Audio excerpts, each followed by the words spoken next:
Это интеллектуально-познавательная телеигра «Эрудить» и я, ведущий Рамзан Абуев. Сегодня у нас играют начальник информационного отдела Министерства имущественных и земельных отношений Резван Эдильсултанов и заместитель начальника информационного обеспечения Министерства имущественных и земельных отношений Раиса Умаева. Маш Дойл, как вы думаете, до какого вопроса вы дойдете сегодня? Делиса Маша Хуэль, приветствуем вас. Естественно, до самого верха собираемся. До 10-го? Конечно, конечно. Раис, ты разделяешь этот оптимизм? Ну да, разделяю. Я тоже настроена победить сегодня. Плох тот солдат, который не хочет стать генералом, так что давайте вперед. Мне нравится вообще этот оптимизм ваш. Вообще есть волнение? Никаких волнений. Полон сил, уверены в победе. Так же, говорите? А я чуть-чуть волнуюсь. Все будет нормально. Это вообще, мне кажется, прекрасное начало, так оптимистично, так уверенно. Хочу заметить, что у вас есть 10 вопросов и 3 подсказки, из которых вам необходимо выбрать оптимальные для вас 2. Это 50 на 50, право на ошибку и звонок другу. Все понятно. Что вы выберете? Право на ошибку. Право на ошибку и еще одна подсказка. 50 на 50 лучше. Да. Право на ошибку и 50 на 50. И первый наш вопрос звучит так. Когда наступает возраст развязывания пояса? В 60 лет, в 63, в 65, в 70 лет.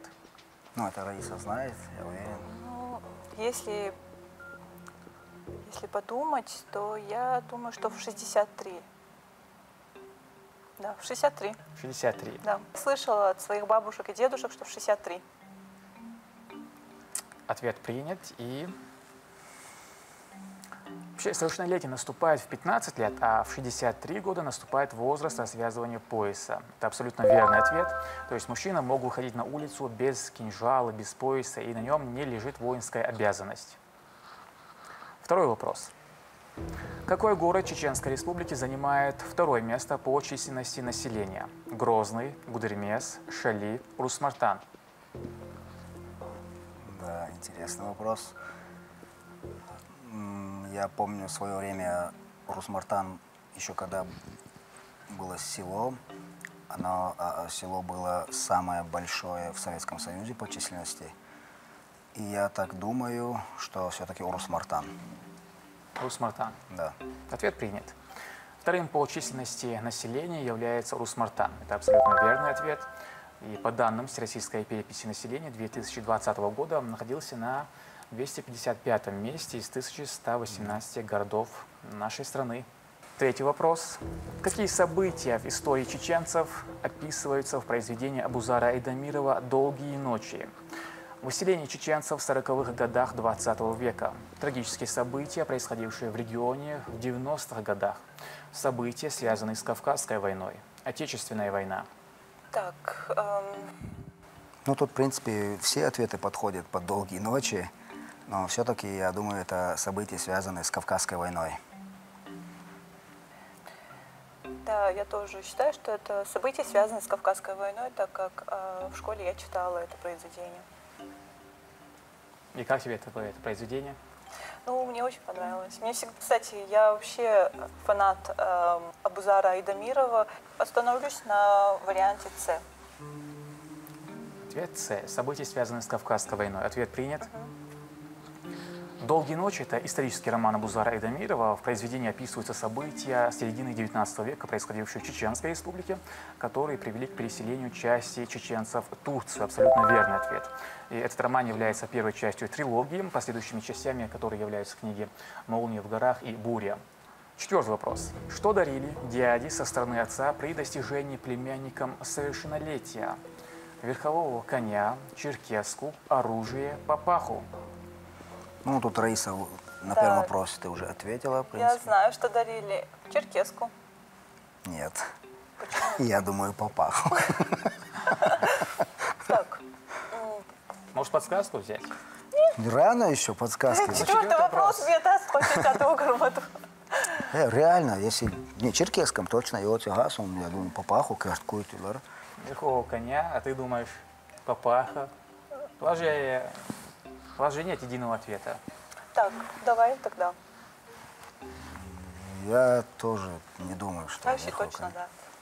Да, значит оружие. Оружие. Хорошо, оружие. Просто я знаю, если я выберу неправильно, он меня убьет. Это не надо в эфире говорить, это за кадром все будет. Так, оружие. Резван, ты согласен? Ну да, оружие, горюка, и вот эти два, если точно нет, то...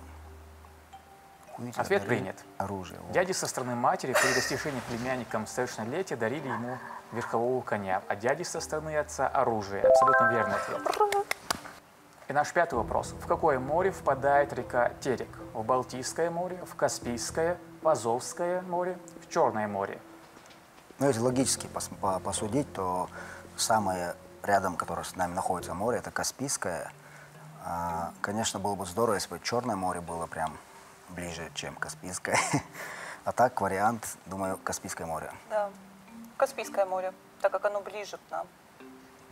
Ответ Б принят. Терек протекает по территории двух государств, Грузии и России, в том числе в последней по территории 6 субъектов и впадает в Каспийское море. Абсолютно верный ответ.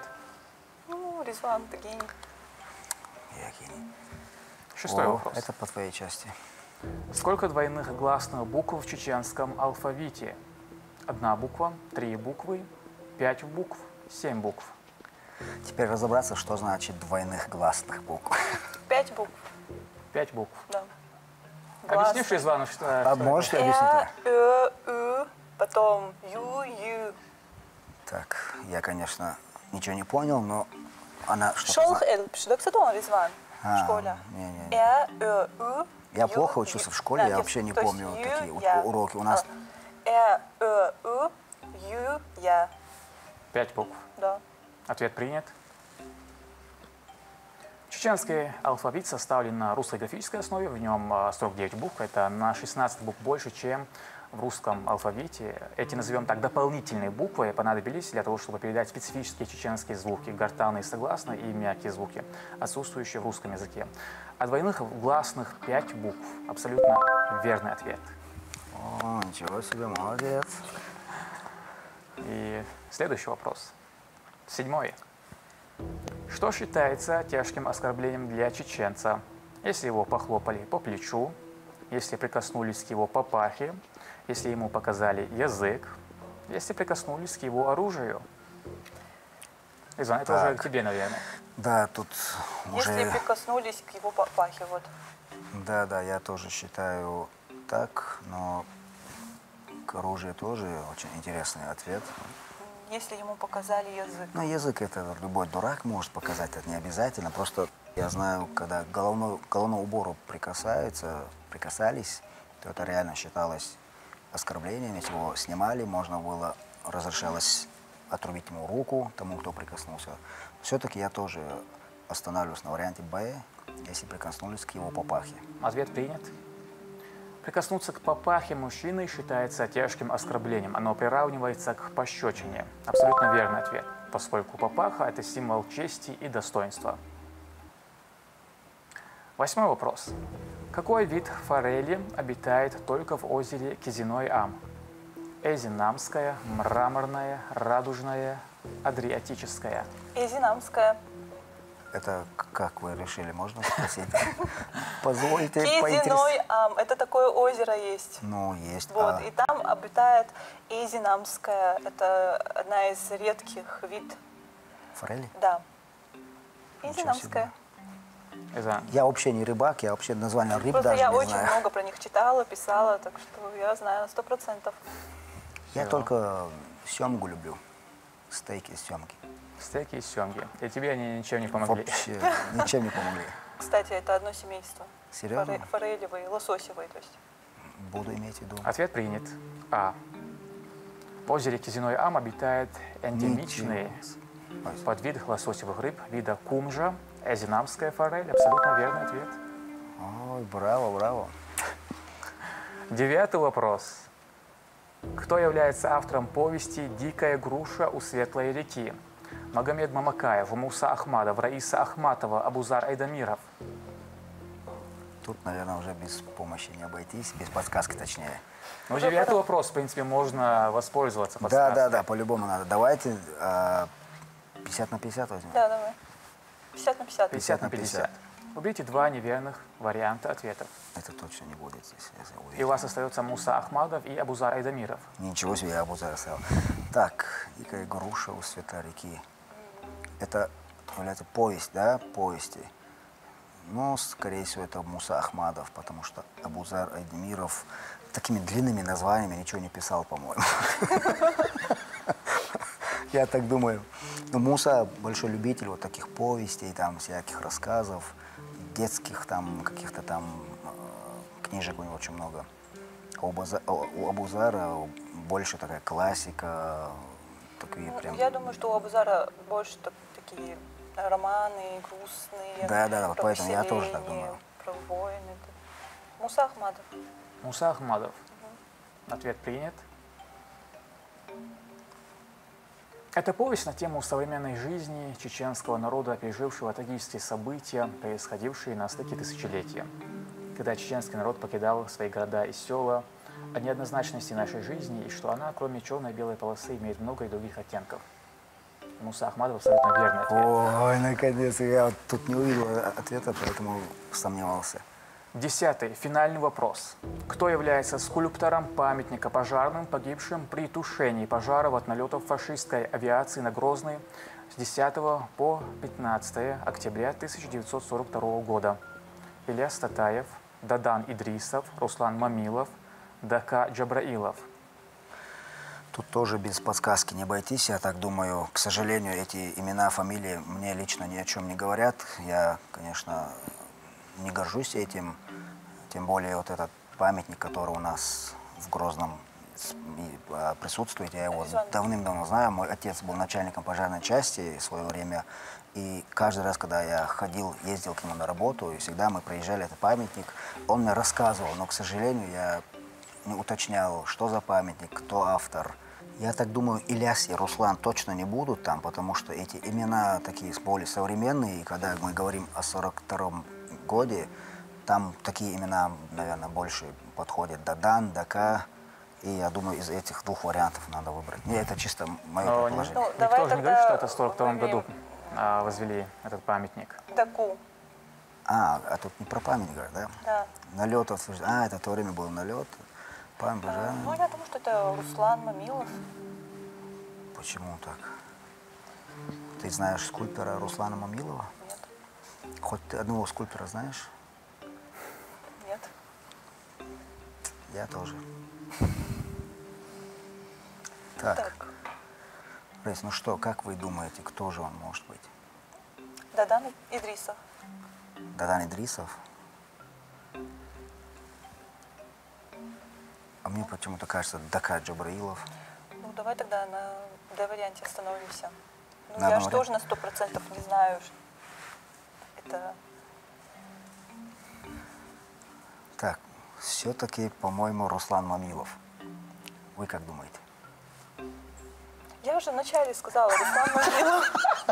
Ну так мы это самое проверяем, смотрим, что подходит. Хорошо, Руслан давай Мамилов. тогда выберем Руслан Мамилов. А кто он? Скульптор. Они же все скульпторы. Да? Да. Хоть какое-либо либо его там, не знаю, искусство, творение, что-нибудь знаешь кого-нибудь, чтобы хотя Я бы... знаю, он является автором памятника пожарным в Грозном. Так, ну С. Руслан Мамилов. Руслан Мамилов. Ну ладно, я тоже подтверждаю, потому что реально другие варианты ни о чем не говорят. Ну как ни о чем? Это тоже, в принципе, ни о чем не говорит. Чисто методом тыка, как говорится, получается. И вариант С. Вариант С. Ответ принят. Это абсолютно верный ответ. Находится Ничего памятник себе. в Шейх-Мансуровском районе Грозного, рядом с второй городской пожарной частью. И автором, как я уже сказал, является заслуженный художник ЧССР Руслан Мамилов. И вам Всё, сегодня классно. везет. Спасибо за игру.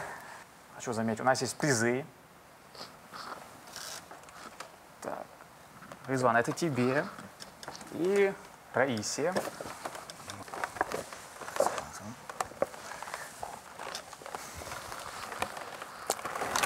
Баркалак. Как вам Спасибо большое. игра? Да, мне очень понравилось, кстати.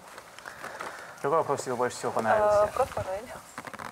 Потому что ты знал абсолютно все. Потому что мы как бы делали статью насчет Кизино и Аму Давай озера. мы уточним, где вы делали статью, где вы Мы работали. В Грозный информ. До этого я Грозный информ. работала в Грозный информ и делали статью, точнее, моя коллега делала статью, и я запомнила, ну, когда я читала, конечно, я обратила внимание насчет этой форели. Правда, название очень тяжелое, но все-таки я запомнила. Рамзан, а мне вот реально понравились вопросы про чеченских писателей, про «Долгие ночи», про Мусу Ахмадова. К сожалению, большой пробел именно в чеченских писателях. Очень рад, что сегодня выиграли, что вот это все-таки победа, вкус победы, она по-своему Ни с чем не приятна. сравнится. Да, ни с чем не сравнится. Поэтому вдвойне приятно, что вот сегодня победили. Да. Дейлрейс Хелшишин, да, мне на самом деле очень понравилось с вами поиграть в эту игру. Я рад, что вы победили. И надеюсь, мы с вами еще поиграем в эту игру еще раз. Это была интеллектуально-познавательная телеигра «Эрудит» и я ведущий Рамзан Абуев. Если вы хотите принять участие в нашей игре, пишите и звоните на номер, который вы сейчас видите на своих экранах. Аликейл Машойл.